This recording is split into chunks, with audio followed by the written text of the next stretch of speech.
হ্যাঁ সালুকে বস কি পেলে? এই অস্ত্রের ওপর আর কাপড়ে যে রক্ত পাওয়া গেছে সেটা অনামিকারই। মনে হচ্ছে অঞ্জলি সত্যি বলেছে। এটার ব্যবহার অনামিকাকে খুন করার জন্য আর ওর লাশটাকে লুকানোর জন্য করা হয়েছে। আচ্ছা, রঞ্জনের বিরুদ্ধে কোনো প্রমাণ? হ্যাঁ স্যার, রঞ্জনের ফিঙ্গারপ্রিন্টস পাওয়া গেছে। একটা তো এই টুল বক্সে, আর দ্বিতীয়টা গাড়ির ডিক্কিতে, যেখানে অনামিকার রক্তও পাওয়া গিয়েছিল। তার মানে রঞ্জন অঞ্জলির সঙ্গে ছিল। এটা তো খুব সহজ সরল প্রমাণ। অঞ্জলি সত্যি কথা বলা আর রঞ্জনকে খুনি প্রমাণ করা। কিন্তু বস, আরো অনেক কিছু পাওয়া গেছে। কি? স্যার, আমরা একটা বিশেষ ধরনের পলিমার আর সিলিকনের ট্রেসেসও পেয়েছি, যেটা সাধারণত অদ্ভুত ব্যাপার। সিলিকন আর পলিমার, এটা তো সত্যিই অদ্ভুত ব্যাপার। আরো একটা বিশেষ কথা দেখাচ্ছি, এসো। এই কেমিক্যাল বস, এই বিশেষ কেমিক্যালটা আমরা সব জায়গায় পেয়েছি, কাপড়ে, টুল বক্সে, অস্ত্রের উপর, সব জায়গায়। আর এটা ছাড়া এই দেখো, এই কিছু সায়ানাইড, কিছুটা ক্লোরাইড, এইসব কেমিক্যাল। সবচেয়ে বড় কথা হচ্ছে এই যতগুলো কেমিক্যাল আছে এই সিচুয়েশনে এখানে এগুলো থাকাই উচিত নয়। রঞ্জন, এই রঞ্জনের স্বাধীন থাকা চলবে না। রঞ্জনের একা থাকা। অনামিকার প্রতিবেশীরা বলছে যে তুমি অনামিকার বয়ফ্রেন্ড। না স্যার। কিন্তু তুমি ওকে অনেক মারধরও করতে। না না, এটা একদম মিথ্যে স্যার, ভুল কথা এগুলো। লোকে আমার নামে বিভিন্ন কথা বলে বেড়ায়, কিন্তু সত্যিটা তো হলো যে আমি কোনো অনামিকাকে চিনি না। আচ্ছা, এই তোমার ক্রেডিট কার্ডের বিলস এগুলো তো চেনো না? এই দেখো, এই অনামিকার বার্সিলোনার ফ্লাইটের টিকিট তোমার ক্রেডিট কার্ড থেকে কেনা হয়েছে। আর ও যে নাম্বারটায় ঘন্টার পর ঘন্টা কথা বলতো সেটা তোমার কোম্পানির নামে রেজিস্টার করা আছে। আর সব থেকে বড় কথা, তোমার গাড়ির ডিকিতে অনামিকার রক্তের ছাপ পাওয়া গেছে। আর তুমি কি মনে করছো যে আমরা এর ওর কথা শুনে তোমার উপর দোষ চাপাচ্ছি? এই সমস্ত প্রমাণই যথেষ্ট এটা প্রমাণ করার জন্যে যে তুমি অনামিকাকে খুন করেছো। না স্যার, আমি কারোর খুনটুন করিনি। আর স্যার, এই ক্রেডিট কার্ড, স্যার আমার কাছে তো অনেক ক্রেডিট কার্ড আছে স্যার। আর স্যার, আমি আজ অব্দি আমার ক্রেডিট কার্ড দিয়ে কখনো বার্সেলোনার টিকিট বুক করিনি। তাহলে উল্টোপাল্টা কথা বলা বন্ধ করো রঞ্জন। অনামিকা তোমার গার্লফ্রেন্ড ছিল আর তোমার জন্য বিপদ হয়ে দাঁড়িয়েছিল, আর ওর হাত থেকে মুক্তি পাওয়ার জন্য তুমি ওকে খুন করে দিলে। আর শুধু খুন করলে না, তার সাথে আমাকেও ফাঁসিয়ে দিলে। না, আমি এরম করিনি অঞ্জলি, আমার কথাটা বোঝার চেষ্টা করো তুমি।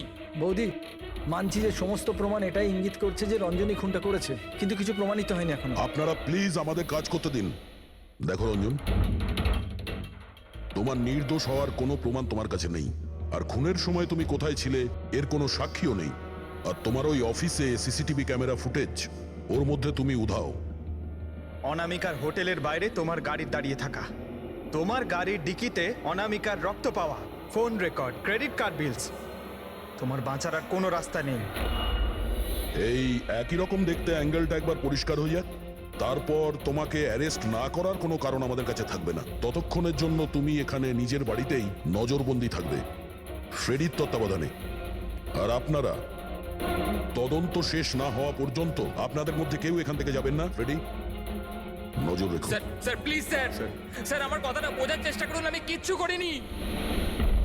পূরবী, তুমি কি বলছো তুমি খেয়াল করেছো? হ্যাঁ স্যার, স্যার ইমেজ ফরেন্সিক এক্সপার্টরা কনফার্ম করেছেন এই রঞ্জনের ফুটেজের সাথে এডিট করা হয়েছে। এই ফুটেজটায় কিছু আউট অফ ফোকাস ব্যাপার আছে, যেটা থেকে এটা প্রুফ হয় যে এখানে কেউ একজন ছিল, যেটাকে খুবই ভালোভাবে ডিলিট করা হয়েছে। অন্য আর কেউ নয়, ও রঞ্জনই হবে। তার মানে ওর এই একই রকম দেখতে গল্পটা সত্যি। অনামিকার খুনের সময় ও অফিসেই ছিল। তাহলে ওর খুন কি করে করবে? একটাই লোক একই সময়ে দু জায়গায় কি করে হতে পারে? স্যার স্যার সেই সব সিসিটিভি ফুটেজ পেয়ে গেছি যেখানে রঞ্জনের বন্ধুরা রঞ্জনকে দেখেছিল। কফি শপ, জুয়েলারি শপ আর মার্কেটে। দরজা খোলো, বাইরে বেরোতে দাও। আরে কেন আমাকে আটকে রেখেছো? খোলো, আমি বলছি খুলে দাও। এটা কি হচ্ছে? ওর আবার আগের মতো অবস্থায় নেই তো? খোলো। সে কি? তাহলে তো ওনাকে কাবুতে আনার নিশ্চয়ই কোনো উপায় থাকবে। শুধু একটাই ওষুধ আছে, ঘুমের ইনজেকশন। খোলো, আমি বলছি দরজাটা খোলো। আরে এইভাবে কেউ কাউকে আটকে রাখে নাকি? আমার তো খুব ভয় লাগছে। আমি দরজা ভেঙে মাথা খারাপ হয়ে গেলে আবার কিছু করে নেবে না তো? সব এক একটা রত্ন এখানে, দরজাটা খোলো। আমি দেখছি। আরে কেন আটকে রেখেছো আমায়?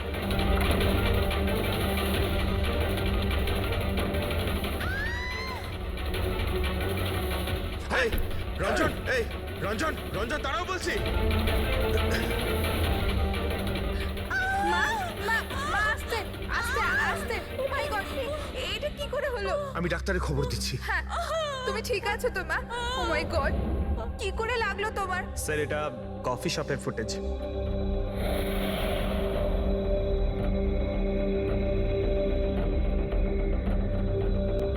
স্যার, এবার জুয়েলারি শপ।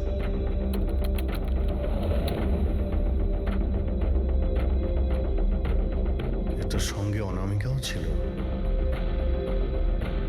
এখনো পর্যন্ত সবকিছু তো নর্মালি লাগছে।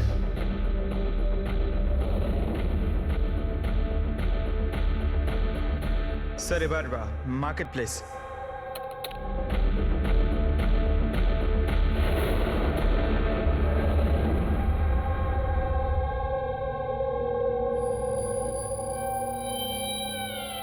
পঙ্কজ, একটু রিওয়াইন্ড করো। হ্যাঁ, আগে ওই রঞ্জনকে জুম করো।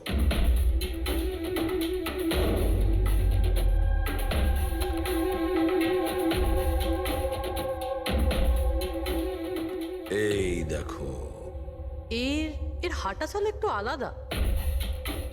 ও অন্য ধরনের জুতো পরে রয়েছে।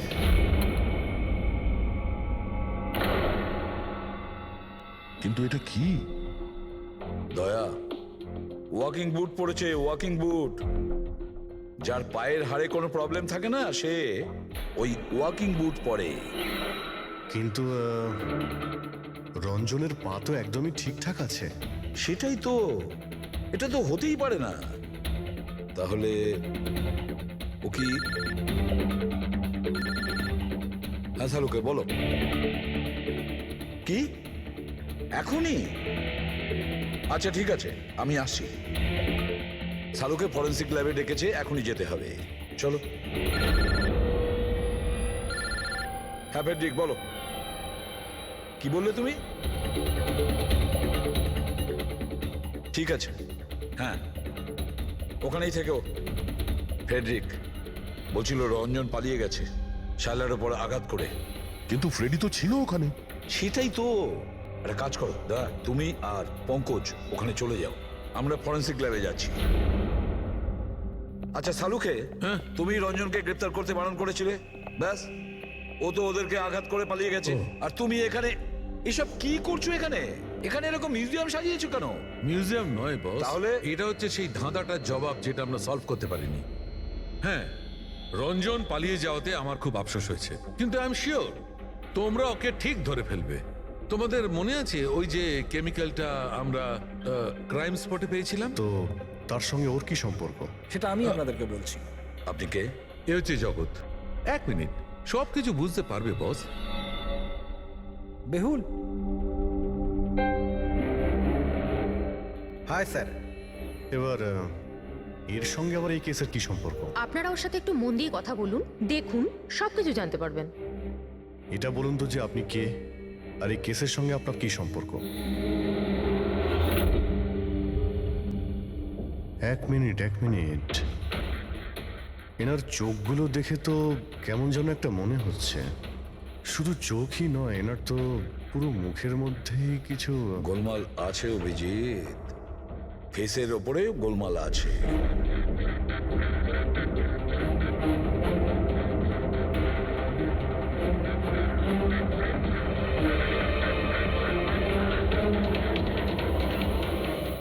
ও থ্যাংক ইউ বেহুল। এটা কি?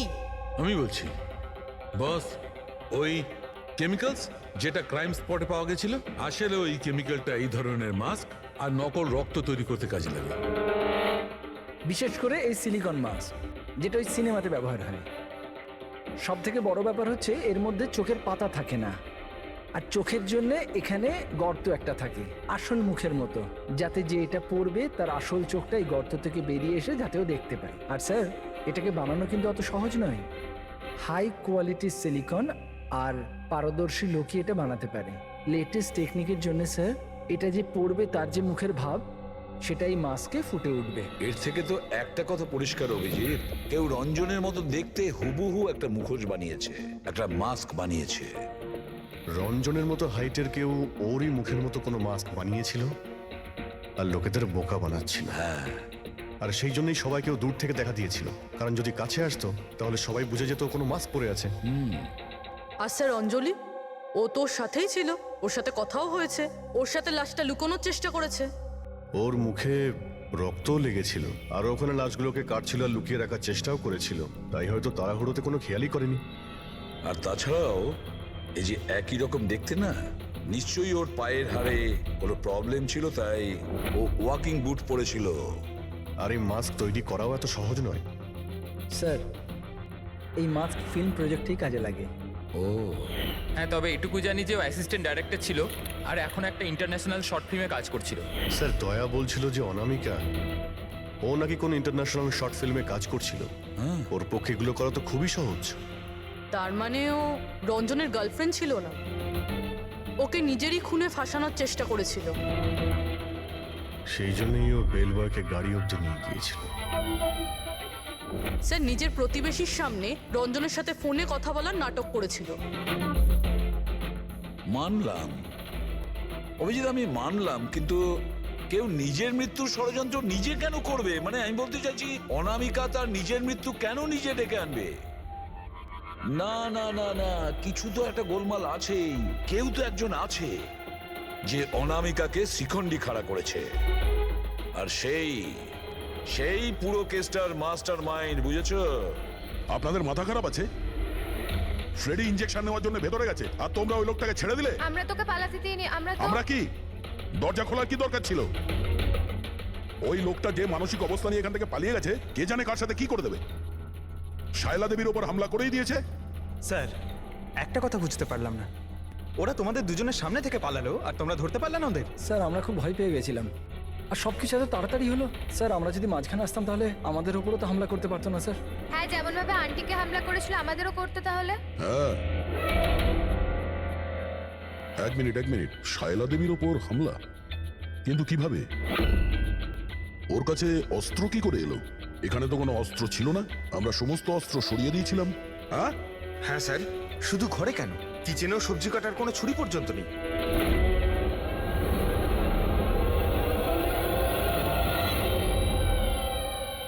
স্যার, এ হলো আমাদের প্রোডাকশন হাউসের মেকআপ আর্টিস্ট, আর স্যার এ মাস্ক বানাতেও এক্সপার্ট। তুমি অনামিকার জন্য মাস্ক বানিয়েছিলে, তাই না? বানিয়েছিলে কি না? হ্যাঁ স্যার, উনি আমাকে টাকা দিয়েছিলেন, আর এটা তো আমার কাজই স্যার। তাহলে এটাও বলে ফেলো যে কাজটা কার জন্য করেছিল, এই মাস্কটা কার পরার কথা ছিল। বলো বলো, তাড়াতাড়ি বলো, সময় নেই আমাদের। আর হ্যাঁ, যার মুখের তুমি মাস্ক বানাও তার মাপ নেওয়ার দরকার আছে, ম্যাপিং করার দরকার আছে। হ্যাঁ স্যার। কার জন্য বানিয়েছিল ওই মাস্ক? কে ওই মাস্কটা পরতো? বলো তাড়াতাড়ি।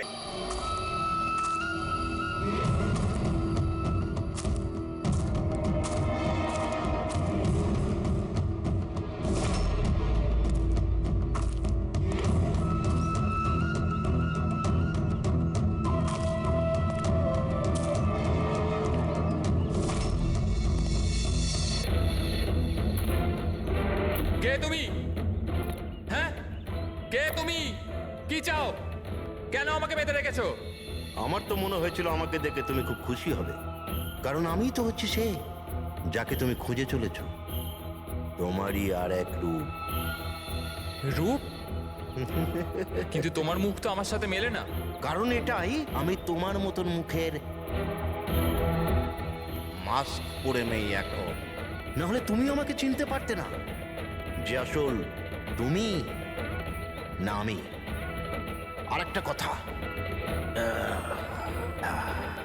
আমি তোমার আওয়াজে কথাও বলতে পারি। কিন্তু তুমি এমন কেন করছো?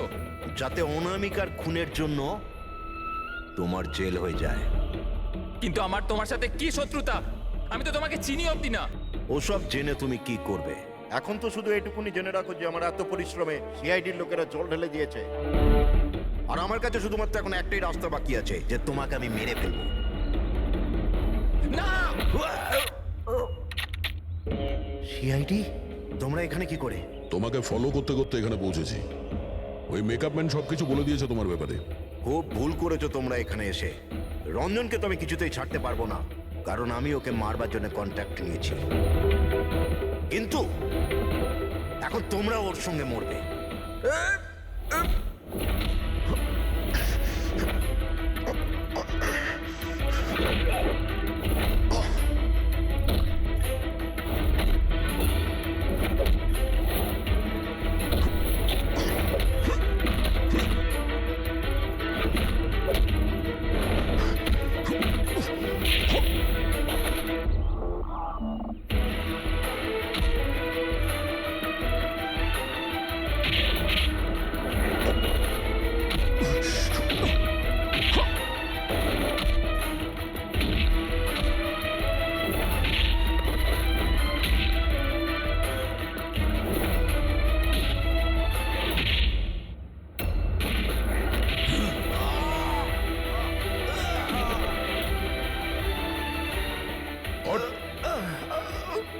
তোকে মারার কন্ট্রাক্ট দিয়েছিল?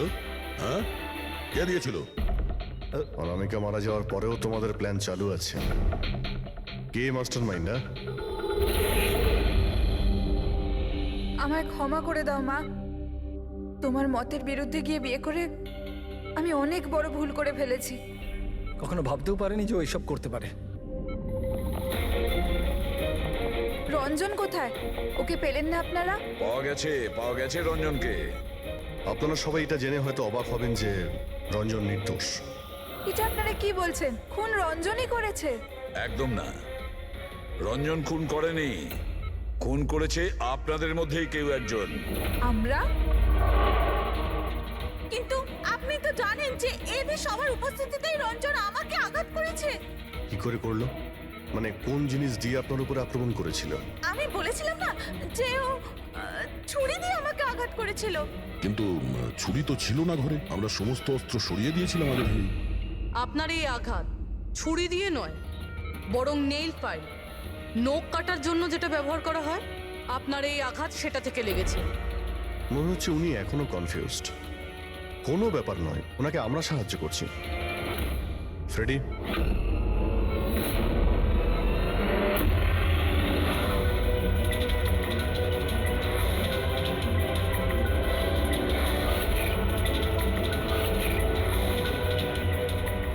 শাইলা ম্যাডাম, আমরা জানতে পেরে গেছিলাম অনামিকার প্রতিবেশী অঙ্কিত এসবের সঙ্গে যুক্ত। তো এই জন্য আপনি আমায় বাড়ি থেকে তাড়িয়ে দিয়েছিলেন, যাতে আমার কিডন্যাপ করে আপনি আমাকে খুন করতে পারেন। মা, তুমি এই খবরদার, খবরদার, যদি আমাকে মা বলে ডেকেছিস তো। মা শব্দের অর্থ কি হয় তোমরা দুজন জানো? স্যার, এ আমার অনিচ্ছা সত্ত্বেও রঞ্জনের সাথে বিয়ে করলো আর আমার সাথে সব সম্পর্ক চিরদিনের মতন ত্যাগ করলো। আর আজ এরা আমার সম্পত্তির অধিকার চাইতে শুরু করেছে। এই সব এই রঞ্জনের কাজ। এই উস্কেছে আমার মেয়েকে, আমার একমাত্র সন্তান, নিজের স্বামীর সঙ্গে মিলে ধীরে ধীরে আমাকে বিষ দিয়ে মারতে শুরু করলো।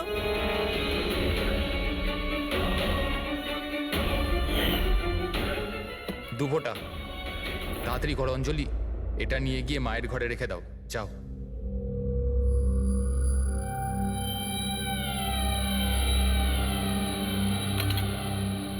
কিন্তু আপনি অনামিকার খুন করলেন কেন? ওর কোনো দোষ ছিল না, কিন্তু আমার কাউকে তো একটা দরকার ছিল এই সব কিছু করার জন্য।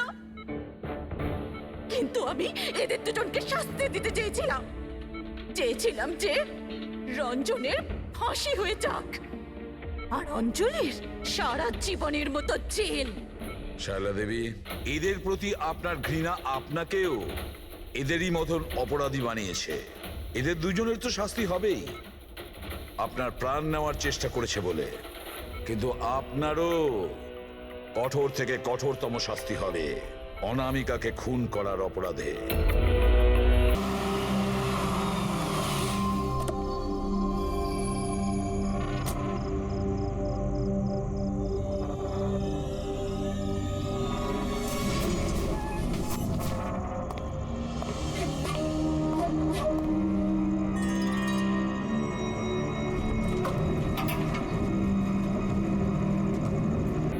এরকম হতে পারে না। এবার কি হবে? আমার খুব বড় ভুল হয়ে গেছে।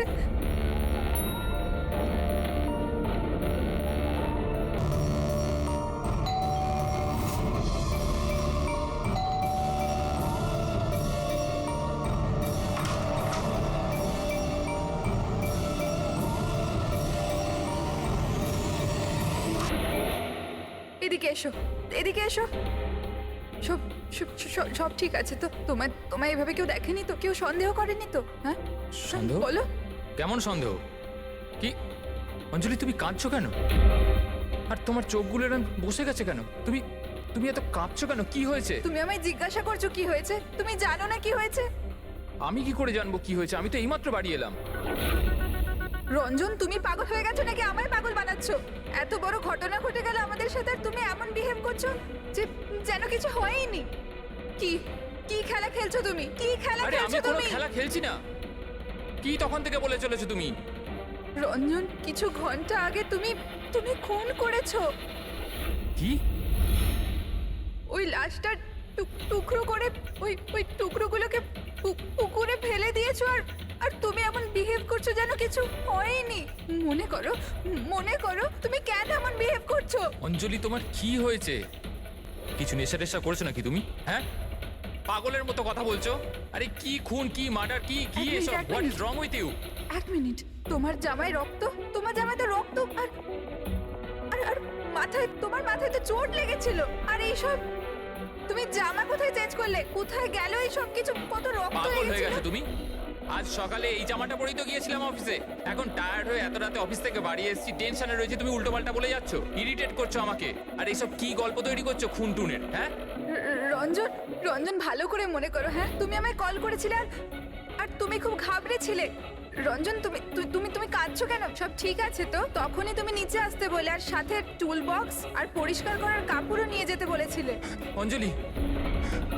রঞ্জন, এটা কি করে হলো? এত রক্ত, এই চোট, আর তুমি এই সব জিনিস কেন আমাকে আনতে বললে? অফিস থেকে গাড়ি করে বাড়ি আসছিলাম তো রাস্তায় একটা মেয়ে আমার থেকে লিফট চাইলো।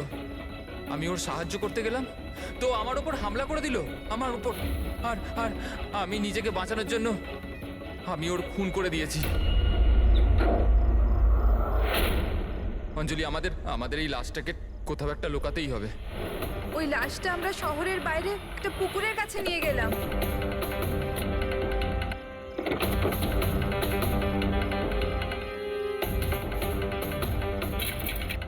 আর সেখানে তুমি বলার পর আমরা লাশটাকে টুকরো টুকরো করেছিলাম, সেগুলো প্লাস্টিক ব্যাগের মধ্যে ঢুকিয়ে আর ওই পুকুরে ফেলে দিলাম। আর তারপরে তুমি আমায় বাড়িতে ড্রপ করে দিলে আর তুমি বলেছিলে যে তুমি একটু পরেই বাড়ি চলে আসবে। তুমি আমায় এটা বলতে চাইছো যে যাকে আমি চিনতামই না আমি তার খুন করে দিয়েছি? হয় তুমি স্বপ্ন দেখছো, নয়তো তোমার মাথায় কিছু একটা চলছে, সেটা আমি জানি না। আর যদি তোমার কথায় একটুও সত্যতা থাকে, can you prove it? I will.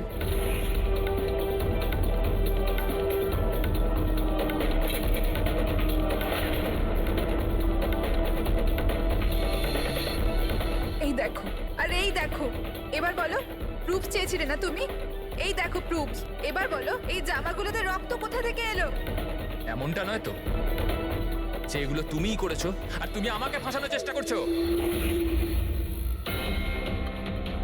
আচ্ছা, এবার আমি বুঝতে পেরেছি। তোমরা সবাই মিলে আমার সাথে ইয়ার্কি মারছো না তো? ওখানে অফিসেও আমার কলিগেরা 1 মাস ধরে উল্টো পাল্টা বলেই চলেছে যে আমি তোকে ওখানে দেখেছি, আমি তোকে এখানে দেখেছি। আর আমি বলে বলে হাঁপিয়ে যাচ্ছি যে আমি ওখানে ছিলামই না।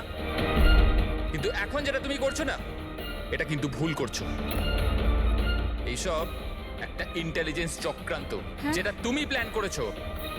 তুমি খুন করেছো অঞ্জলি, আর তুমি এটাতে আমাকে ফাঁসাতে চাও। আমি যাচ্ছি পুলিশের কাছে, সিআইডি কে ডাকবো। ছাড়ো। কেন এমন করছো? রঞ্জন, তুমি খুন করেছো, তুমি সিআইডি কে কেন ডাকছো?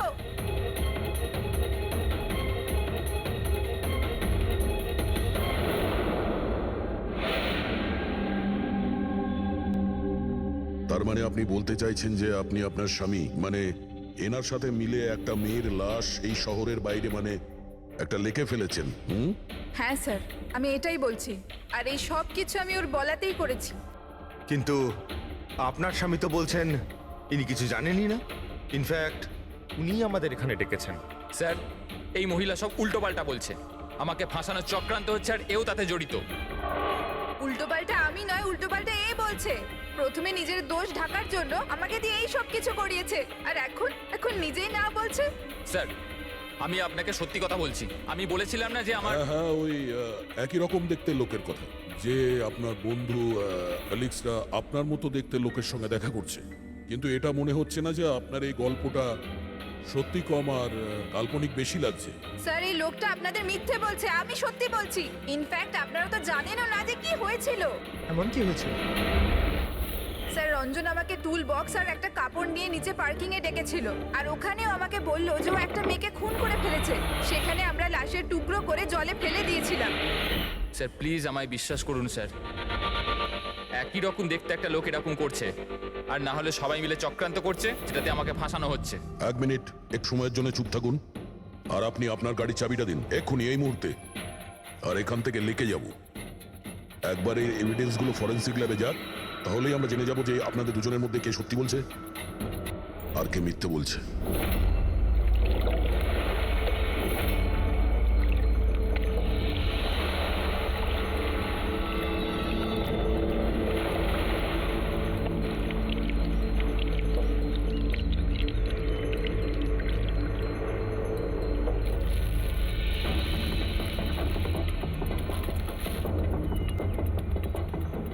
এই মেয়েটা কে? স্যার আমি কি জানি, আপনি আমাকে কেন জিজ্ঞেস করছেন? যা কিছু জানার এর থেকে জানুন না। স্যার আমি এই মেয়েটাকে চিনি না, আমি জানি না একে। আমি একে মারিনি স্যার, আমি তো ওই সময় শুধু এই লোকটার হেল্প করছিলাম। আমি অনেক রাত অবধি অফিসে ছিলাম স্যার, আপনি চাইলে সিসিটিভি ফুটেজ দেখতে পারেন। চিনের নিচে দেখো, থুতনির নিচে স্টিচেস আছে না, আর সেগুলো খুব বেশি পুরনো নয়। মনে হচ্ছে কিছুদিন আগেই ও আঘাত পেয়েছে। পুরবি কোনো না কোনো ক্লিনিক বা হসপিটালে স্টিচগুলো করা হয়েছিল, সেখান থেকে এই মেয়েটার ব্যাপারে জানা যেতে পারে। একটা কাজ করো ফেডরিক, পঙ্কজ, এই বডির টুকরোগুলো আছে না, এই সব কটা আমাদের ফরেন্সিক ল্যাবে পাঠিয়ে দাও, আর এদের দুজনকে আমাদের ব্যুরোতে নিয়ে চলো। স্যার এ বলছে যে কয়েকদিন ধরে ওরই মতো দেখতে কোনো লোক ওকে ফাঁসানোর চেষ্টা করছে। এর চেনাশোনা লোকরা ওই লোকটার সঙ্গে বিভিন্ন জায়গায় দেখা করছে, আর ওরা ভাবছে যে ও এই। হ্যাঁ স্যার, আমায় ফাঁসানো হচ্ছে স্যার, আর ওই চক্রান্তে এও রয়েছে স্যার। স্যার আপনিই বলুন, আমি যদি এসব করতাম তাহলে আমি আপনাদের ফোন কেন করতাম? স্যার এখন অবধি আমি আপনাদের যা বলেছি সবকিছু প্রমাণ হয়েছে তো। লাশ তো পাওয়া গেল লেকে, আর ওর গাড়ির ডিকিতে রক্ত পেলেন তো। স্যার আপনি নিজেই বলুন, যখন এতটা সত্যি আমি বলেছি, তাহলে এখন মিথ্যে আমি কেন বলবো? আমাকে ফাঁসানোর জন্য স্যার, আমি বলছি স্যার এটা চক্রান্ত স্যার, আমাকে ফাঁসানোর জন্য। ব্যাস ব্যাস, কে কি কাজ করেছে আর করেনি সেটার খোঁজ আমরা করব। শুধু একটা কথা মনে রাখবেন, যে আমাদের সন্দেহ শুধু আপনাদের দুজনকে। বাট স্যার আমি কিচ্ছু করিনি, আমি নির্দোষ। আমি হতে পারে হয়তো আপনি খুন করেননি, কিন্তু লাশকে টুকরো টুকরো করে লেকে ফেলে দেওয়া এটাও কিন্তু বড় অপরাধ, বুঝেছেন আপনি? স্যার সিসিটিভি ফুটেজ পেয়ে গেছি।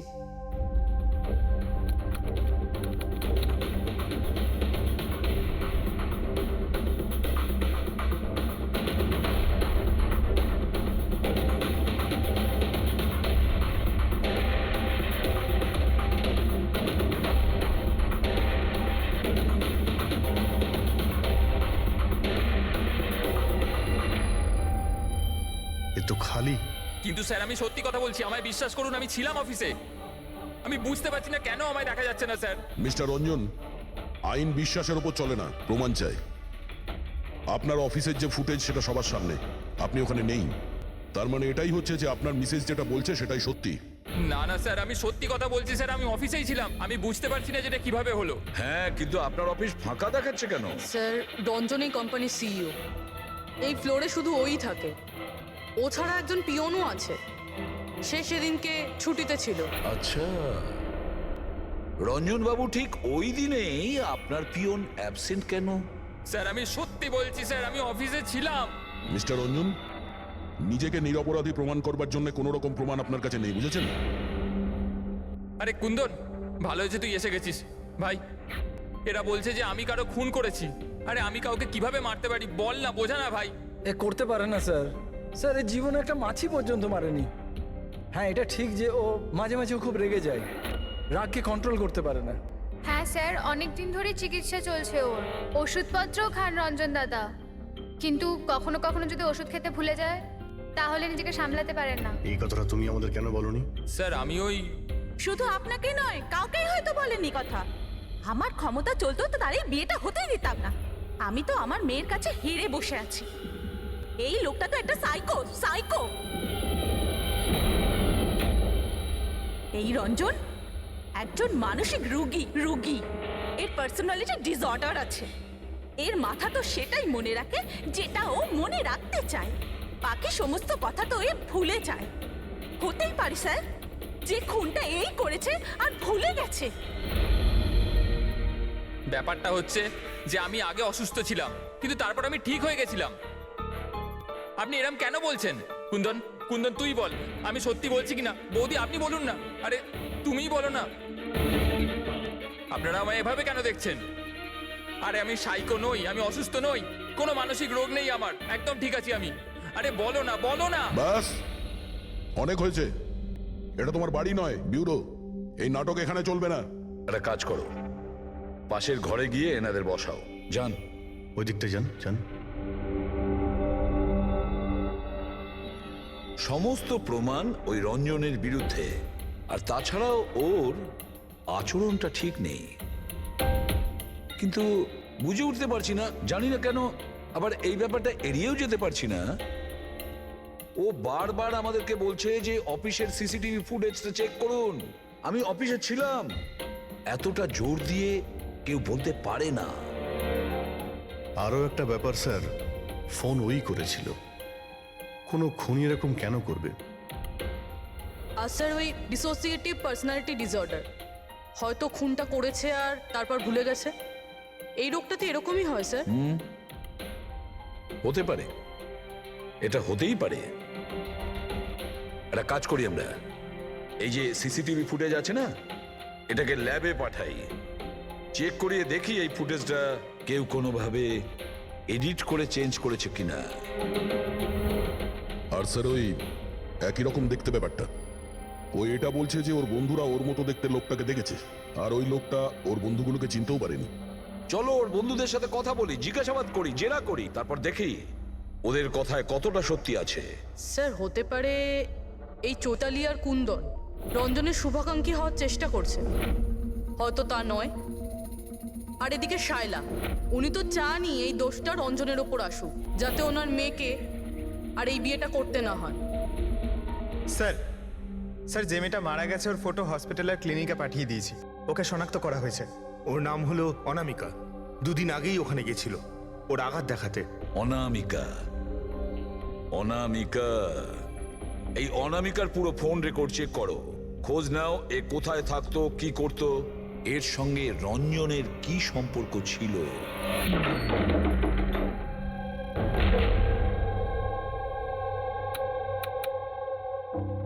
স্যার অনামিকা হসপিটালে এই অ্যাড্রেসটাই দিয়েছিল। এবার কি করি? দেখা যাক, কোনো প্রমাণ নিশ্চয়ই পাবো। একটু আশেপাশে দেখো কোনো প্রতিবেশী আছে কিনা। হ্যাঁ,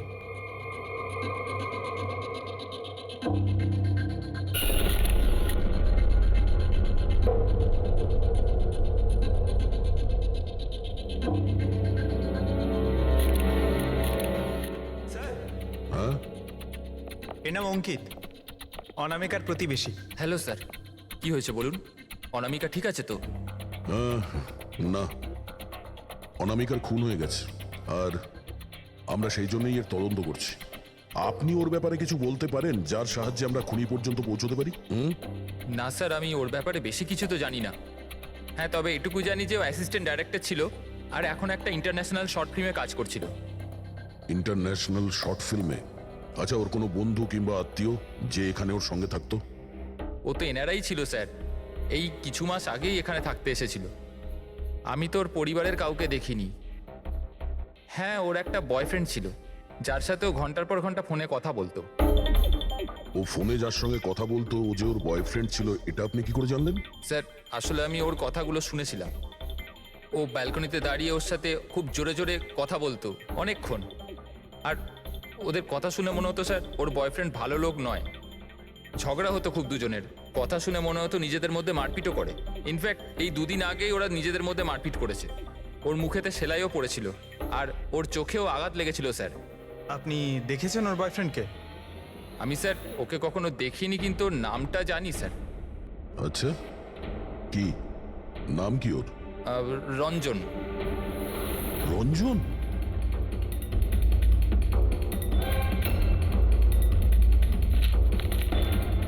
স্যার হ্যাঁ, এই দেখুন, এই অনামিকার পাসপোর্টে এই বার্সেলোনার ভিসা লাগানো রয়েছে। Barcelona?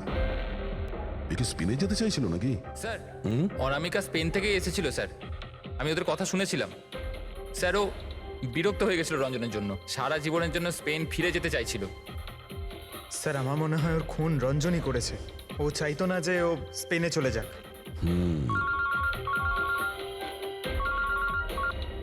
Hello, sir অনামিকার phone records পাওয়া গেছে। একটা নাম্বারে যেটাতে ও সবচেয়ে বেশি কথা বলতো সেটা রঞ্জনের কোম্পানির নামে রেজিস্টার্ড আছে।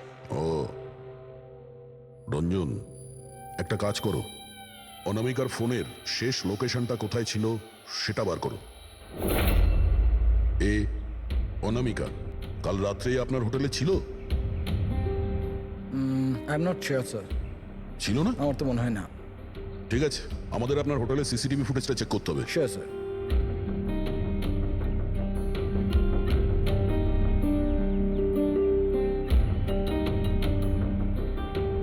এই তো অনামিকা।